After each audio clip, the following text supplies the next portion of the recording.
옆에 있는 분들하고 인사합니다. 안녕하셨습니까? 은혜 많이 받으세요. 또 새해 복 많이 받으세요. 오늘 일당백 해주실 줄로 믿습니다. 오늘 아주 목소리가 많이 커졌습니다. 주보에 칼럼에 목소리 좀 높여달라 그랬더니 벌써 효과가 나오는 것 같습니다. 바울 사도의 고별 설교라는 제목으로 말씀을 드립니다. 우리 교회가 오늘부로 교회 설립 44주년을 맞이했습니다. 1977년 1월 13일 날에 교회가 개척이 됐습니다. 본교회는 44세 된 장년이라고도 볼 수 있습니다.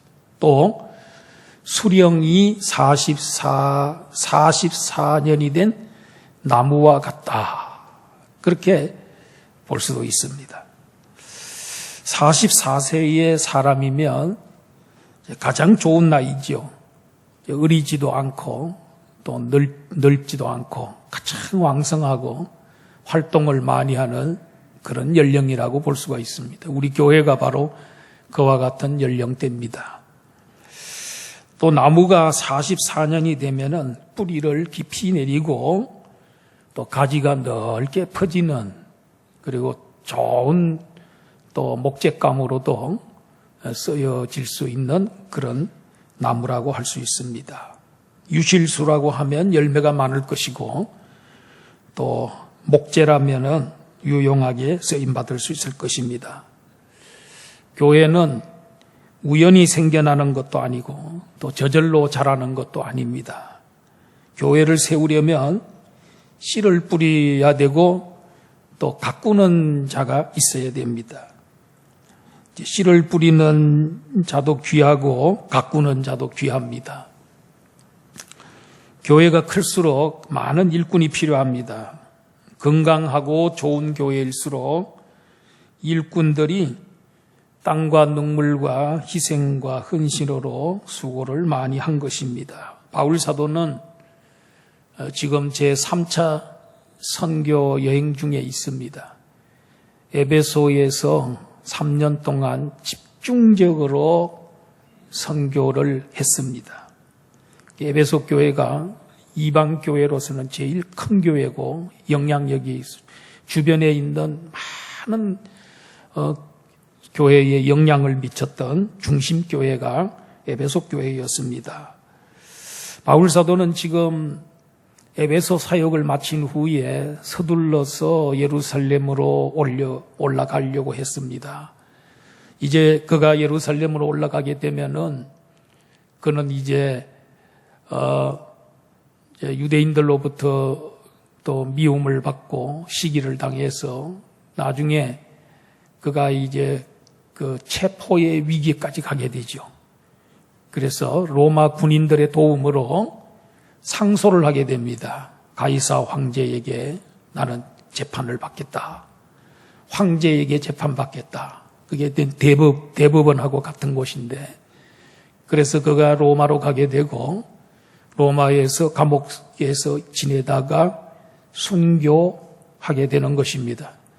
바울은 그런 일정을 벌써 다 내다보고 내가 로마에 빨리 가야 된다 하는 조급한 마음이 그에게 있었던 것 같습니다. 오늘 본문의 말씀은 바울 사도가 밀레도에서 에베소 교회 장로님들을 오라고 초청을 해서 밀레도라고 하는 섬에서, 항구에서 그들을 만나게 됩니다. 고별 설교를 하게 되는 것입니다. 고별 설교는 이별 설교이기 때문에 어떤 설교보다도 신중하고 간곡하고 의미심장한 내용들이 많습니다. 첫째로는 바울은 에베소에서 3년 동안 사역을 할 때 어떤 자세로 사역했는가 하는 것을 자기가 회고합니다. 19절에 보니까 곧 모든 겸손과 눈물이며 유대인의 관계로 말미암아 당한 시험을 참고 주를 섬겼다. 여기에 에베소 교회를 섬길 때 지도자로서 모든 면에 있어서 나는 겸손했다. 모든 사람에게 겸손했고 어떤 상황 속에서도 나는 겸손했다. 그 바울 사도는 사실은 그의 열심, 그의 실력, 업적 이런 것 때문에 참 겸손하기 어려운 사람입니다. 그런데 그는 날마다 자기를 쳐서 복종시키고 또 날마다 죽노라 이런 자세를 가지고 자기를 늘 제어했기 때문에 그는 모든 겸손으로 사역을 했다고 했습니다. 뿐만 아니라 그는 눈물로 사역했다 그랬습니다. 눈물은 사랑을 얘기하는 거거든요. 눈물이 있는 사람은 인정이 있는 사람이고 사랑이 있는 사람입니다. 바울 사도는 에베소 교인들을 볼 때마다 불쌍해서 눈물이 나고 또 감사해서 눈물을 흘리고 사랑스러워서 눈물이 났던 것입니다. 우리 예수님도 나는 마음이 온유하고 겸손하다 그랬습니다.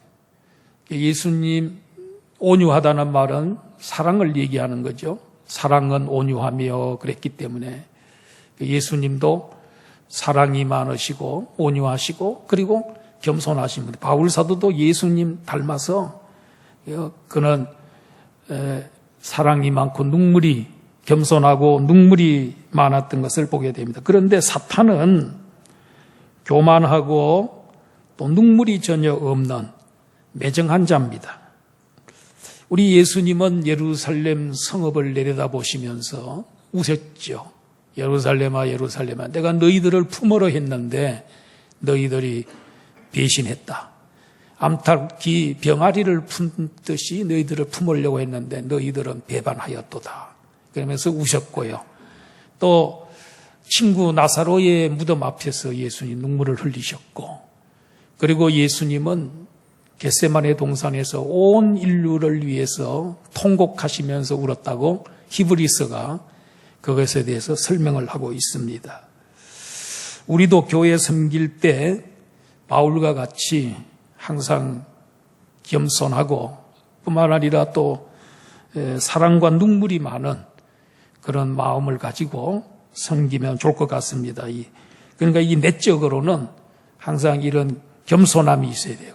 그리고 또 눈물이 있는 이런 사역자들 또 안양북부교회 일꾼들이 되시기를 주의 이름으로 축원합니다. 또 바울 사도는 외적으로 보면은 또 유대인들의 관계, 바울 사도 선교 여행을 갈 때마다 그 유대인들이 어떤 때는 바울이 오면 죽이려고 돌을 다 들고 있었는데 바울이 피해 간 적도 있고 어떤 곳에 루스드라에서는 돌에 맞아서 완전히 실신하고 죽은 줄 알았고 쓰레기장에 버렸는데 깨어난 적도 있고 가는 곳곳마다 광장에서 시장에서 괴롭히고 또 창피를 주고 그런 일이 있었지 않습니까? 그럼에도 불구하고 바울 사도는 그런 거 다 참고 인내하고 죽으면 죽으리라는 각오를 가지고 꺼리낌 없이 복음을 전하고 예수님에 대해서 이야기하고 그런 그 바울의 그 모습을 볼 수가 있습니다. 성도 여러분, 우리가 교회를 섬기다가 때로는 오해도 받고 또 서운해서 또 눈물을 흘리기도 하고 협조해 주는 사람들이 없어서 또 외롭기도 하고 또 불신자들로부터 욕도 먹고 협박도 받고 무시도 당하고 그래 좀 울어봐야 나중에 주님 앞에 섰을 때에 야, 너 교회 섬길 때 안양북부교회 섬길 때에 얼마나 너 외로웠냐 또 오해도 많이 받았지 미움도 많이 받고 그렇지만은 참 인내하고 잘 견뎌줬다. 그래서 교회가 부흥되고 성장한 거다. 주님이 그러면서 그에게 상급을 주지 않겠습니까? 주님 앞에 귀하게 쓰임받는 나무는 폭풍 한설을 맞아야 되는 거예요. 그래야 나이테가 단단해지고 또 큰 기둥으로 좋은 제목으로 쓰임받는 것입니다. 그 온실 안에서 자란 그런 나무는 그런 화초는 이거는 목재감으로 될 수가 없습니다. 기둥이 될 수가 없습니다. 그런 것처럼 또 어려움이 있을 때 잘 참아야 됩니다. 바울이 그렇게 어려움 당하고 돌에 맞아 죽은 줄 알았는데 깨어나서도 또 툭툭 털고 일어나서 옆에 있는 마을에 가서 또 복음을 전했던 바울처럼 그렇게 참고 인내할 때 교회가 세워지고 교회는 성장하게 되는 줄로 믿습니다. 성장하는 교회는 이 세상에 그냥 성장하는 교회는 하나도 없어요. 다 그의 수고가 있어요. 우리 안양 북부교회도 개척 멤버들이 전에 교회, 이 교회 말고 전에 교회 세울 때 얘기를 들어보면 그 엿을 팔러 다니고 건축헌금 마련하려고 엿판을 메고 다니면서 엿을 팔아서 건축헌금 얼마나 되겠어요 그거. 그래도 그거 다 모아가지고 교회를 세워서 고생해서 이루어진 교회가 안양 북부교회입니다. 그리고 그 후에도 우리가 94년도쯤에는 교회 건축 한번 했잖아요. 우리 이 건물 질 때도 그때 6억 7천만 원. 그때 당시에 벌써 아마 20년 이상 됐는데 6억 7천만 원 그 공사비였는데 거기에다가 땅끝까지 뭐 이렇게 합치면은 많이 들었죠. 이래서 그걸 다 감당하고 고생 많이 했고 그냥 된 게 아닙니다. 고생하고 각 기관에서 수고하고 장로님들이 수고하고 다 그 모든 걸 우리 어떻게 다 기억할 수 있겠습니까? 그런 것들이 다 이렇게 수고와 고생이 모아져서 오늘의 안양 북부교회가 된 줄로 믿습니다. 고생 많이 한 겁니다. 수고해야 된다는 거예요. 참아야 된다는 거예요. 그런 것도 이런 거 힘들다고 교회 떠나버리고 이렇게 하면은 그거는 물론 사정이 있어서 가겠지만은 그런 것보다는 끝까지 버텨주면 정말 이 하나님께서 복을 주는 줄 믿습니다. 두 번째로는 일사각오의 신앙으로 사명을 나는 감당하겠다 하고 바울이 설교했습니다. 바울은 이제 내가 예루살렘으로 올라가면 성령께서 곳곳에서 말씀하시기를 결박과 환난이 기다린다고 말씀하시지만 주 예수께 받은 사명 곧 하나님의 은혜의 복음을 증언하는 일을 마치려 하면은 나의 생명을 조금 더 귀한 것으로 여기지 않는다. 나는 내 생명보다 더 귀한 것은 사명이다. 은혜의 복음 증거하는 일이다. 이 일을 위해서는 나의 생명을 바치라 그러면 바치겠다 하는 이런 각오를 가지고 그는 사역을 했던 것입니다. 많은 사람들이 자기의 생명을 보존하려고 주 예수께 받은 사명을 흔식잔처럼 너무도 쉽게 버리는 사람도 많이 있습니다. 사명은 자기가 져야 될 십자가입니다. 예수님은 사명 감당하려고 자기 십자가, 자기가 달려 죽을 십자가를 짊어지고 골고다 언덕에 올라가서 갈보리 언덕에서 자기가 지고 온 그 십자가에 달려서 죽습니다. 그럼으로써 사명을 감당합니다. 우리들의 사명이 뭡니까? 우리 각자에게 하나님께서 주신 사명, 즉 십자가, 그거 지고 가다가 죽는 것. 주를 위해서 사명 감당하다 죽는 것. 이게 바로 우리의 십자가입니다. 그게 바로 우리의 사명인 것입니다. 결사반대라는 말이 있잖아요. 이 현수막이나 뭐 데모하는데 혹은 그럴 때 보면 결사반대. 이게 뭐냐면은 죽기를 각오하고 있는 힘을 다해서 반대한다. 절대로 그거는 성사가 되면 안 된다 해서 결사반대합니다. 또 뭐가 있냐면 일사각오가 있습니다. 한 번 죽을 각오하는 것. 우리 생명이 하나밖에 없는 거지만은 일사각오의 신앙으로 주기철 목사님은 신사참배를 반대하다가 순교하게 됐습니다.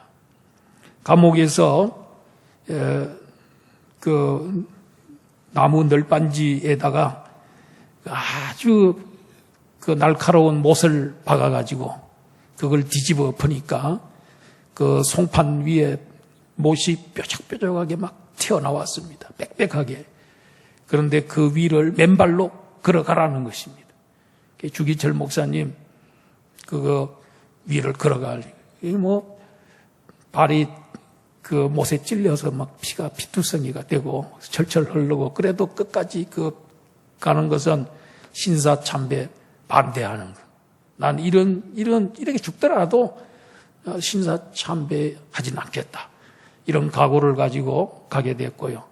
또 어떤 때는 천정에 거꾸로 매달아 놓고 이 고춧가루를 물에 타가지고 그 코에다가 또 입에다 갖다 붓고 이러면서도 그 모진 고생을 다 감당하면서도 신사참배 끝까지 반대했던 그러다가 순교하신 분이 주기철 목사님이세요.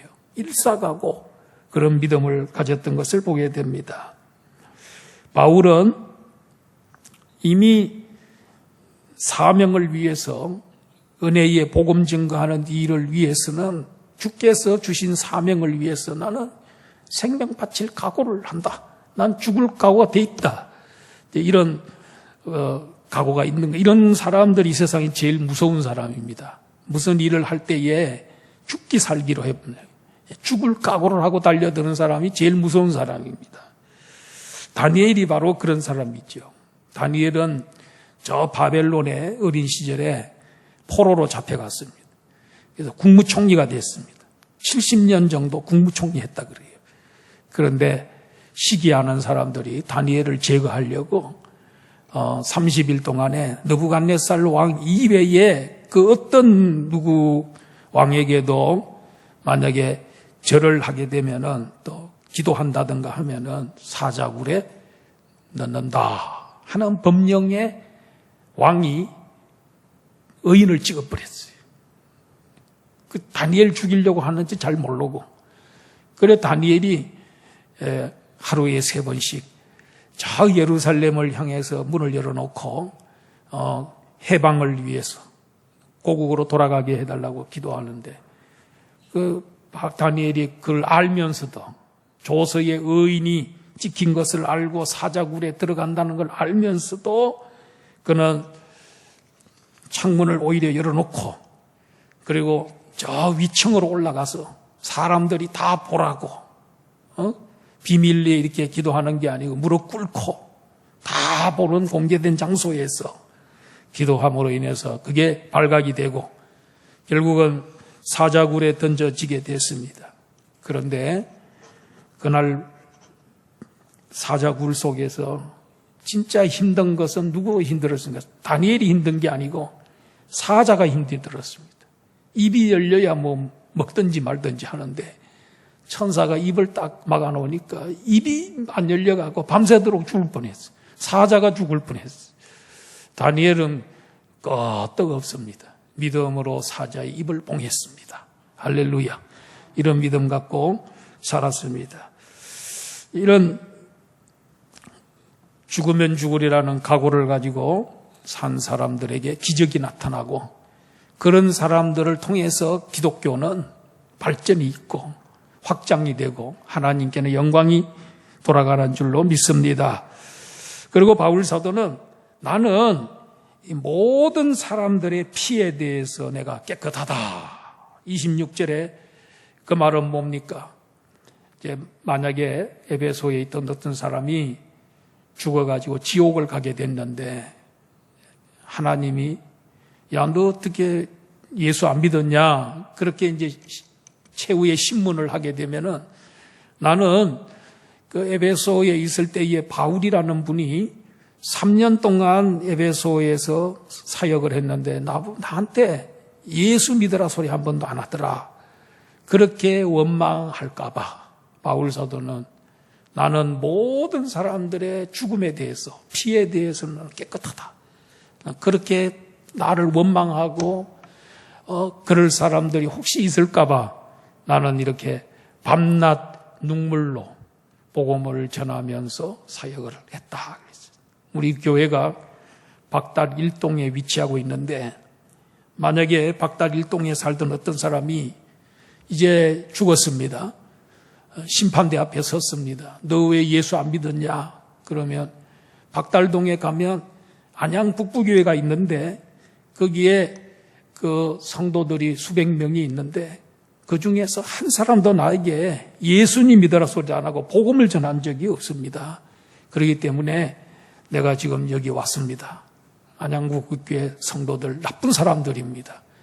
그렇게 구원받는 복음 내게 한마디도 얘기한 사람이 없습니다. 혹시 그러면 그 사람의 죽음에 대해서 책임이 우리에게 있는 거예요.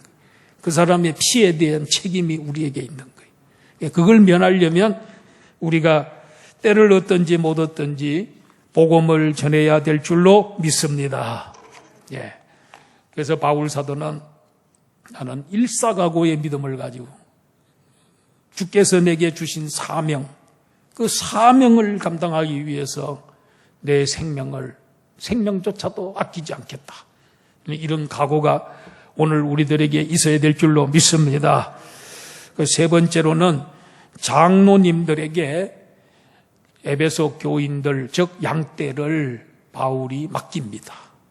잘 감독해달라고, 잘 보호해달라고 맡기고 바울은 떠나갑니다. 그런 내용이 특별히 28절부터 32절까지 나오는데 28절에 보니까 여러분은, 장로님들 여러분들은 자기를 위하여 또는 온 양떼를 위하여 삼가라. 성령이 그들 가운데 여러분을 감독자로 삼고 하나님이 자기 피로 사신 교회를 보살피게 하셨느니라. 성령이 양떼 가운데서 장로님들을 감독자로 선택하셨다. 누가 선택했냐? 성령님이 선택했대. 장로님들은 성령님이 세우는 줄 믿습니다. 예, 참 귀한 분들입니다.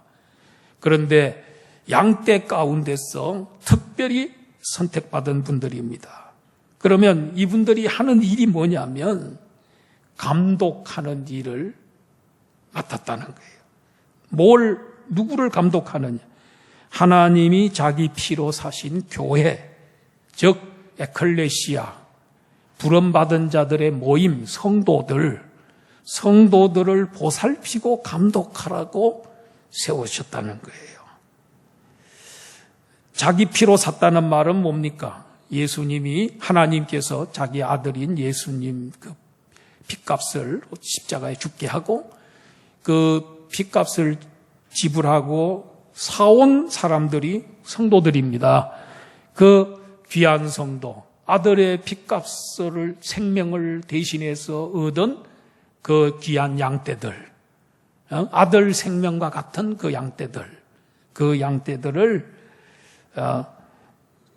사왔는데 누구에게 맡겼냐면 장로님들에게, 감독들에게 맡겨서 잘 보호해 주도록, 잘 지키도록, 보살피도록 했다는 겁니다. 그런데 특별히 두 가지를 보살피라 그랬어요. 특별히 29절에 보면은 교회 밖에 양의 우리의 몰래 들어오는 싸나운 이리, 양을 잡아먹는 건 이리입니다. 그 이리들을 막아라는 거예요. 밤낮 살펴야 됩니다. 목자들은 잠을 잘 때 어디서 잡니까? 목자들은 양의 우리에 문 있죠, 문. 문에 잔답니다. 문에 이렇게 해놓으면 양들이 뛰어넘을 수도 없고 다른 짐승들이 들어올 수도 없도록 양의 문에 이렇게 딱 누워서 잔다, 목자들이. 거기 딱 있으면 뭐 아주 들어가는 거, 나오는 거 이런 것들을 잘 관리할 수 있겠죠. 바로 우리 장로님들이 교회에 그 대문에서 자는 거예요. 거기서 자면서 절대로 악한 짐승들, 이리들은 들어보내서는 안 되고, 또 안에 있는 양이 또 나가도록 또 그렇게 방치해둬서도 안 되고, 그러려면은 밤낮 경성하고 기도 많이 하고 살피고 감독하고 보살피고 보호해줘야 될 줄로 믿습니다.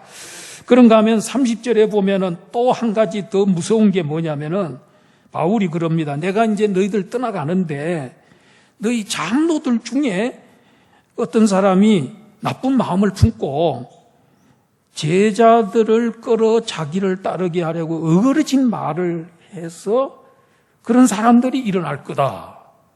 그런 사람이 일어날 수도 있다.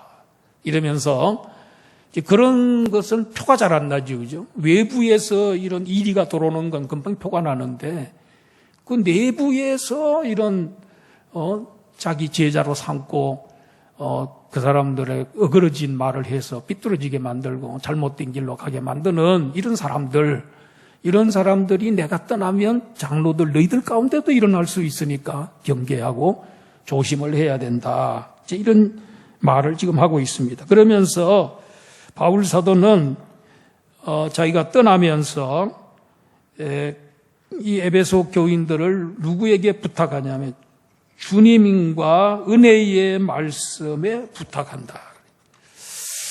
장로님들이 이렇게 양떼들을 잘 돌보고 보호할 때에 주님은 안 떠나잖아요. 바울은 떠나지만은 주님은 안 떠납니다. 그리고 주님의 말씀은 그들에게 또 떠나지 않고 있습니다.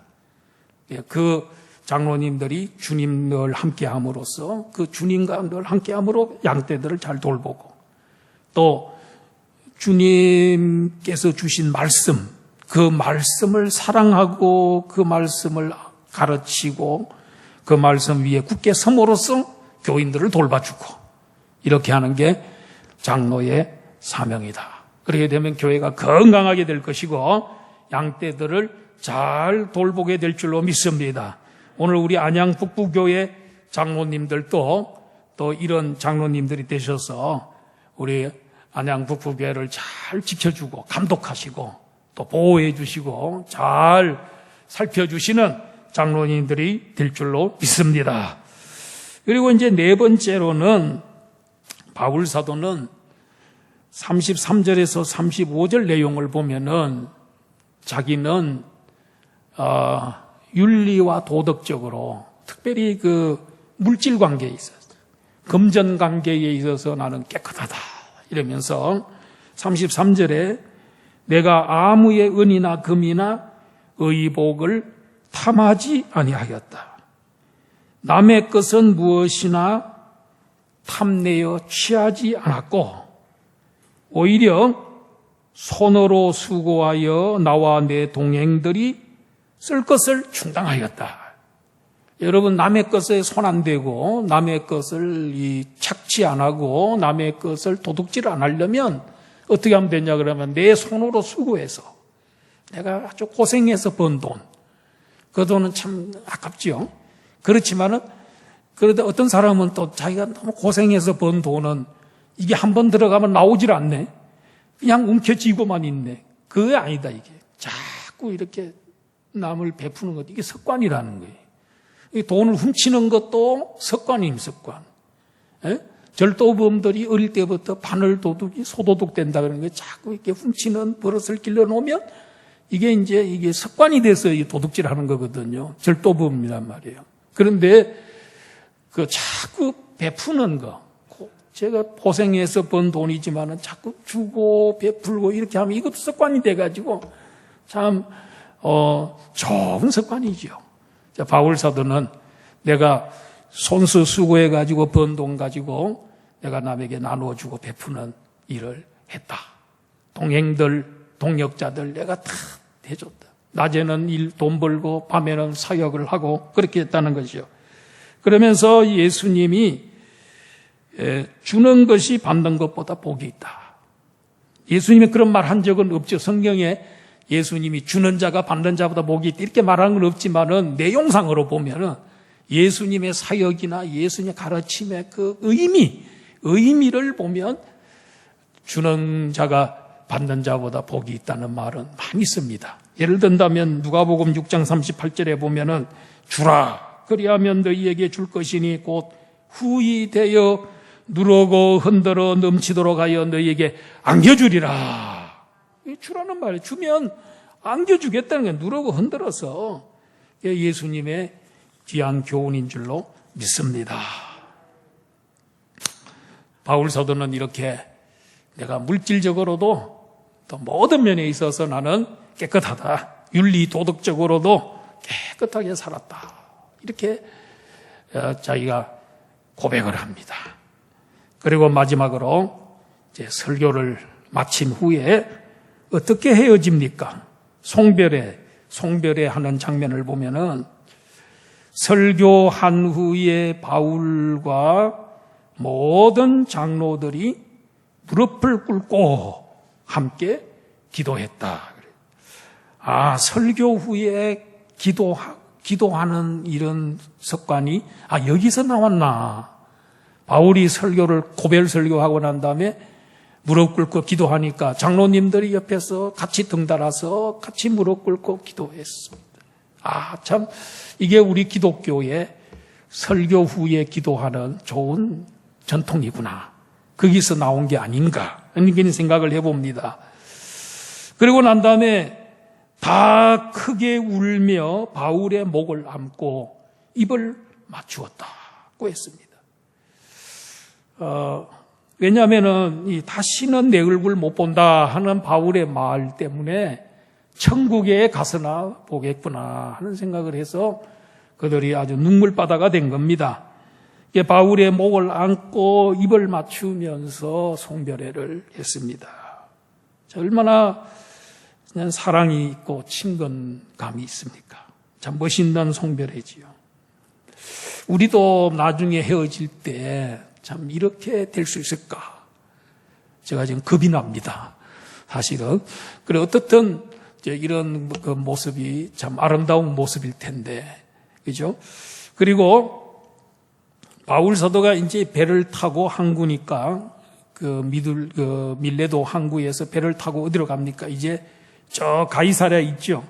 예루살렘으로 가기 위해서는 가이사랴 항구에 가서 거기서 이제 걸어서 예루살렘으로 이제 올라가야 되는데 그 배가 출발한 항구에까지 나와서 배웅을 하는 거죠. 다 나와가지고 장로님들이. 그리고 잘 가라고 배웅을 하고 돌아갔다는 겁니다. 참 멋있는 그런 장면입니다. 성도는요, 만날 때도 잘 만나야 되지만은 이 헤어질 때도 잘 헤어져야 됩니다. 헤어질 때 보면은 어떤 사람은 참 할 수 없이 교회를 떠나고 그럴 때 아주 참중하게 이렇게 해서 교회를 떠납니다. 그런 사람이 있는가 하면 말 한마디 없이 그렇게 가는 수도 있습니다.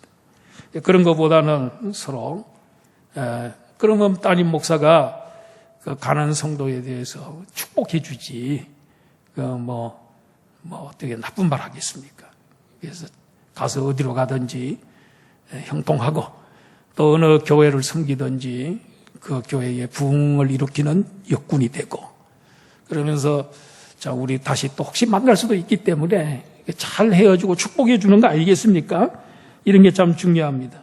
그래서 에베소 교회 장로님들과 이 바울 사도는 진짜 서로 존경하고 사랑하고 친밀한 관계였음을 이런 송별식을 통해서도 알 수가 있다는 것이죠. 자, 오늘 바울 사도의 고별 설교 잘 들으셨습니까? 그런데 오늘 무슨 설교 했느냐고 제가 혹시 한 사람 일으켜가지고 얘기를 하라 그러면 아마 얘기할 사람 한 명도 없을 것 같습니다. 근데 이제 무슨 설교 했냐면은 바울이 에베소 교회에서 3년 동안 사역할 때 어떤 자세를 가지고 목회를 했는가. 그래서 모든 겸손, 그리고 눈물, 그죠? 그리고 모든 참음, 인내하면서 섬겼다 하는 그런 얘기입니다. 그다음 두 번째로는 나는 앞으로 사명을 위해서는 내 생명을 조금 더 귀한 것으로 여기지 않는다. 주께 받은 사명, 즉 은혜의 복음 증거하는 일을 위해서는 나는 내 생명보다 그게 더 중요하다고 생각한다. 그런 각오, 그걸 얘기했고요. 세 번째로는 떠나면서 장로님들에게 그 감독자, 그 목자, 그 양떼들을 잘 돌보고 목양해달라고 부탁을 하고 떠나는 그런 모습들. 그리고 바울은 또 나는 모든 이 물질 생활에 있어서 돈 문제에 있어서는 나는 깨끗한 사람이다 하고 얘기를 하면서 내 손으로 수고한 돈으로 여러분 섬겼고 동역자들을 내가 섬겼다 하면서 참 이렇게 그 아름다운 그 깨끗한 자신의 모습을 나타내고 있습니다. 그리고 설교 후에 아름다운 성별이 있었던 것을 고별이 있었던 것을 볼 수 있습니다. 오늘 이 고별 설교 굉장히 잘 이해가 되셨죠? 예, 이런 바울사도 멋있는 설교 이렇게 했습니다. 우리도 나중에 어차피 이제 나중에 다 무슨 일로 인해서 다 고별하게 되고 또 헤어지게 되는데 이런 아름다운 이 바울과 에베소 교회 장로님들과의 고별처럼 이런 고별이 되도록 서로 축복해주는 영원히 잊혀지지 않는 고별이 된다면 얼마나 좋겠는가. 이제 이런 믿음을 가지고 사는 시작도 좋고 끝도 좋은 우리 성도들이 되기를 주의 이름으로 축원합니다. 기도하겠습니다.